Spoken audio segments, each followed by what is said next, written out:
Okay, guys, we're gonna, show some respect because, in my humble opinion, and the only one that matters because it's my show. But let's go over the New York Knicks. They were a bit dodgy at first over the first couple of weeks of the season, over the first 20 games. Sparked over an 8-game winning streak, slumped around 5 games, lost RJ Barrett over a paper cut, and over that span, Jalen Brunson has gelled over as at least a premier scoring option, putting up 30-point performances, 44-point performances. RJ Barrett had some high point percentages, and Julius Randle has been going back over his second stint over in New York and putting up at least an average around 26 points per game. It gotta be. He put over 35 points, even performed well over Christmas Day. And now he came over a 5 point. There's 5 straight 3-pointers he dropped against Toronto in a second ever meeting. This won't even be the last meeting the Raptors have against the New York Knicks. And I'm just trying to understand. That's our third straight win. So what's the consequence of trying to fire the head coach? And it goes for everything. I can go over the New York Giants media and how that is around the league and seeing if Daniel Jones is still going to be our quarterback when he's not the least of our issues. It's primarily the secondary and receiving core. And people thought that the major loss was getting Kadarius Toney the hell out of here so we can focus on the future so he could just be a system wildcat player just for jet sweeps for the Kansas City Chiefs. And over the fan voting, the most we got ever reports involving New York Knicks is at least around 213,000 for Derrick Rose and his crippled ass. Over two, or at least two players on the team that are putting up probably the best dynamic duo in the Eastern Conference. Brunson has been a game changer. Sure, is it a regrettable contract if it comes to bite us? Possibly if we're trying to build the team even further to contend. But right now, this is probably the best basketball I've seen out of the Knicks. Randall, he needs to stop abusing. He got to stop abusing his opportune times in the third quarter. And with the 3-point shot. He has the handle and he sizes up over the 3-point attempts. He went going 1 of 5 around the third quarter as soon as he closed up, having a great first half. Julius Randle started 22 points in the first half. And the Toronto Raptors are a disciplined team highly coached by Nick Nurse.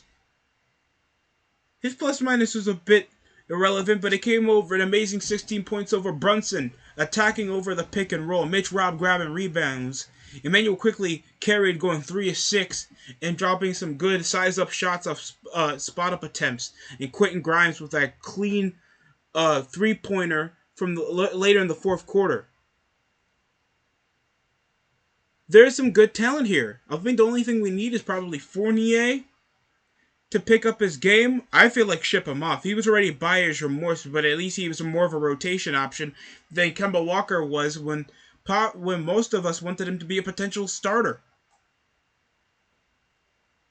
Isaiah Hartenstein doesn't do shit, dude. Like, Isaiah Hartenstein, I think we can go an entire day without his mediocre rebounding. Like, 32 points off Randall, 26 off him, only 4 points off 2 minutes, and he could barely even contribute around,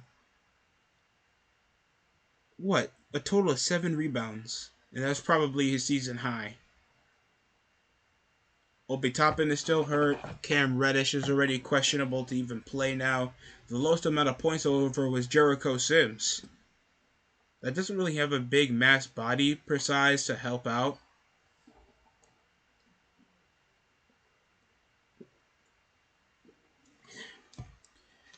And this is while at least keeping down Pascal Siakam. It was mainly the backcourt. Usually Pascal Siakam's usually the top, the top player on the team. At least the scoring margin of it. He came around with a total of 13 rebounds with a double-double. And, with the second highest point percentage on the starting team. out of Chris Boucher that literally only scored 9 points off 15 minutes coming out of the bench. And the Raptors, I feel like it's time to blow it up. If that's the case, I'm not saying that you guys don't have talent and don't have the coach, but it literally took at least one top star to turn rotation pieces and a fringe play-in team to championship status. And people thought that was going to happen again when Kawhi Leonard was there. But now look how he is. Injured, with load management struggling with Paul George just keeping that team afloat with some decent depth in the bench. Honestly. You'd be surprised for the amount of mediocrity they would accept there in LA to at least try to contend to still be as relevant as the Los Angeles Lakers. Because even when the Lakers were struggling in the bottom of the league last season, when they could barely even get a 3-game winning streak, they just somehow still carry over the headlines. Because that's the expectations you get from the Lakers. And that's following with the Knicks have just followed off of their second road trip after following from a 3-game road trip, only winning one of their last 3 games when Luka Doncic dropped that amazing 60-point triple-double, getting shut out in the last 3 minutes against the Spurs, and picking up a win against the Rockets. The Phoenix Suns were just closed out defensively, and they couldn't shoot. They already got shut out against Miami Heat the same night. And the San Antonio Spurs over their second meeting over the same month. So the Knicks won't see the Toronto Raptors until January 16th. And they won't be on the road again until the Washington Wizards play around the 13th. So they're going off to face the Milwaukee Bucks that got shut out by 50. The Hornets got 50 points in the first quarter against a team like the Milwaukee Bucks, contending. And Giannis was on the floor. That's the crazy part. Milwaukee got shut out by the Memphis Grizzlies around, I think, last month by 40 against the Memphis Grizzlies. And that's without Ja Morant.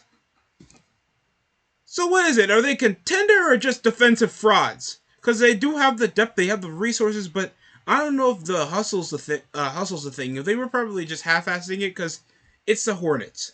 But besides that, they still can't be trying to play good the next, and then you have Giannis just only with 9 points, and they sit him out in the third quarter.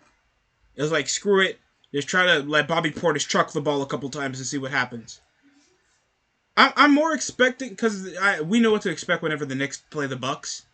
But January 11th will be the Indiana Pacers heading off to the Garden to face off against the New York Knicks. And the Pacers have been probably the most surprising team out of the Eastern Conference, possibly one of the best. Because the Indiana Pacers are 7th best. They're only the same record, matching at least the 7th seed in the Eastern Conference, following 4 games above 500. They have been shocking contenders out of the Chicago Bulls that are now the second worst team in the Eastern Conference. That are 9th seed and 10th seed Atlanta Hawks. 2 teams that were supposed to be contenders for at least the playoffs. Yet the Indiana Pacers, New York Knicks, and the Cleveland Cavaliers have been the teams to watch. And of course, it's going to be very interesting to see what Benedict Martin did, because he's been having show-out performances, dropping 40 against the Brooklyn Nets. That's been on a roll. Tyrese Halliburton coming from the Sacramento Kings. That's been very impressive to see as of late. Buddy Hield. We don't even know if he's still going to be in Indiana before the end of the start of February, around the trade deadline. Just a decent amount of youth depth. Oh, of course, Chris Dort. And they've been quite exciting to watch. So hopefully I get to see a couple Pacers game and see what this team is all about, so I can get more reports. But those are just the youth that the Indiana Pacers have shown to show out, except probably Miles Turner, T.J. McConnell, and Buddy Hield that are veterans, and possibly over the deadline. Speaking about deadline, Aaron Gordon is still on the Houston Rockets, if anybody never wanted to ask. But besides that, people are sleeping on the Knicks. They've already won 4 straight again, and they can show out to still be a huge playing content. I don't think it's going to be the same momentum as how they had in 2020, but I feel like they're still. I think they're. I don't want to say they're a better team than how they were in 2020, but now there's like a 1-2 combo, and that's always as better as anything.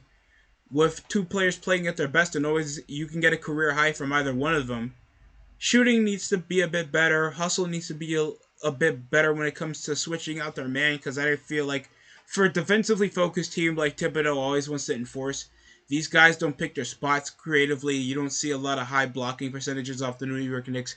But when they need to close out and keep a game competitive, they really will, just like the Toronto Raptors had, because the Knicks were actually up by at least 19 points around the second quarter, and then they closed it out to nearly a 4-point game around the fourth quarter. The Knicks can't be letting games close out, keep going to a comfortable margin and then just slump for the other team to come back. The same thing happened when they lost to San Antonio. Besides that, how you guys feel about you feel like the Knicks are getting slept on? I feel like the Knicks are getting slept on. Thanks for watching the DST show. Like, comment, subscribe for more. That's it for me.